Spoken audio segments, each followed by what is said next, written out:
Bonjour,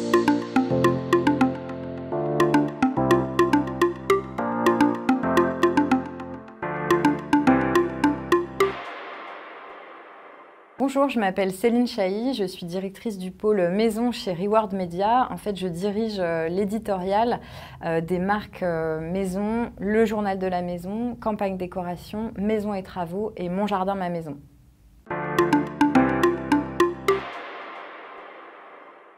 Alors, la maison, encore plus avec le confinement, devient un endroit de repli.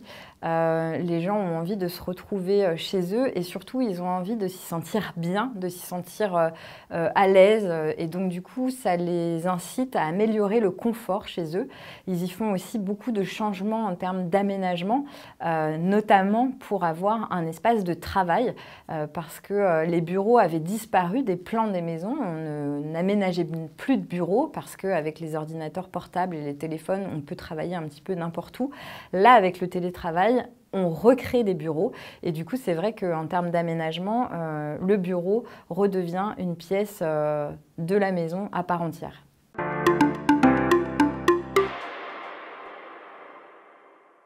Oui, enfin, le bricolage a toujours été une activité forte chez les Français. Ça a toujours été l'activité préférée des Français. Ce qui change, c'est qu'aujourd'hui, tout le monde bricole. En fait, ce n'est plus quelque chose, une activité qui est réservée aux personnes d'un certain âge. Le bricolage, tout le monde s'y met, même les plus jeunes. En fait, sur Internet, on peut trouver des tutoriels vidéo qui montrent étape par étape tout ce qu'on veut. Donc, ça peut être la pose d'une terrasse, comment remplacer la crédence de son plan de travail dans sa cuisine. Et donc aujourd'hui, c'est vrai que tout le monde peut se mettre au bricolage, même les plus jeunes, en allant sur Internet. Et l'autre phénomène aussi qui aide ça, c'est le fait que les fabricants, les industriels développent de plus en plus de produits disponibles en kit. Et donc avec une notice, un mode d'emploi, on peut tout à fait suivre, bon, à condition d'avoir quelques compétences quand même de base, on peut tout à fait monter soi-même une pergola, une terrasse, ça devient accessible.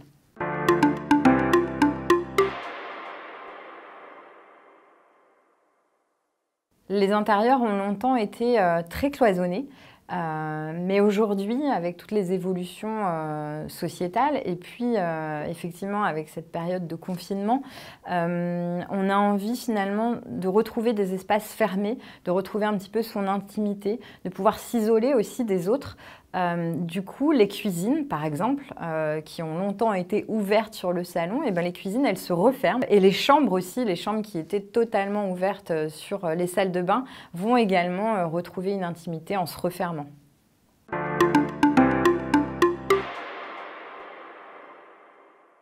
Oui, le jardin devient précieux, on le savait, mais il l'est encore plus. Avoir un jardin, c'est précieux. Donc du coup, on l'aménage. Voilà, même un balcon, une terrasse, un petit jardin, tous les espaces extérieurs peuvent être aménagés. Il existe plein de solutions pour ça. Ce sont des petits meubles, des meubles sur roulettes, des tablettes rétractables. Il y a plein de solutions aujourd'hui pour aménager un petit espace extérieur. Donc on en profite. Et puis, quand on n'a pas la chance d'avoir un espace extérieur, on va tout simplement végétaliser son intérieur.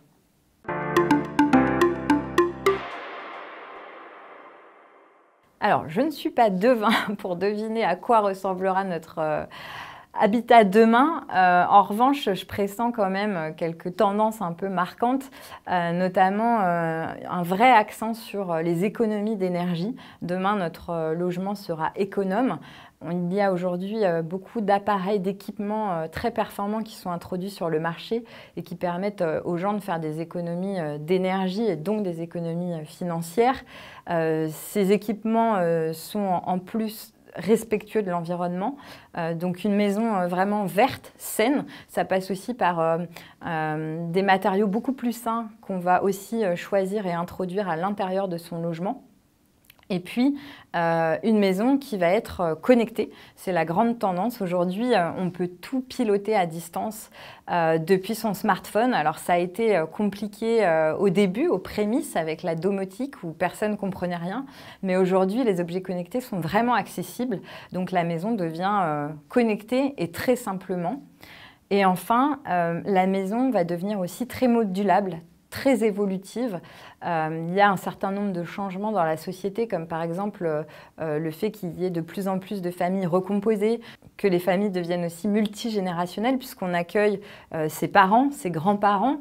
La durée de vie s'allonge et du coup, il faut parfois accueillir un parent vieillissant chez soi. Et du coup, ça impose des habitats modulables où on va pouvoir reconfigurer les espaces à loisirs.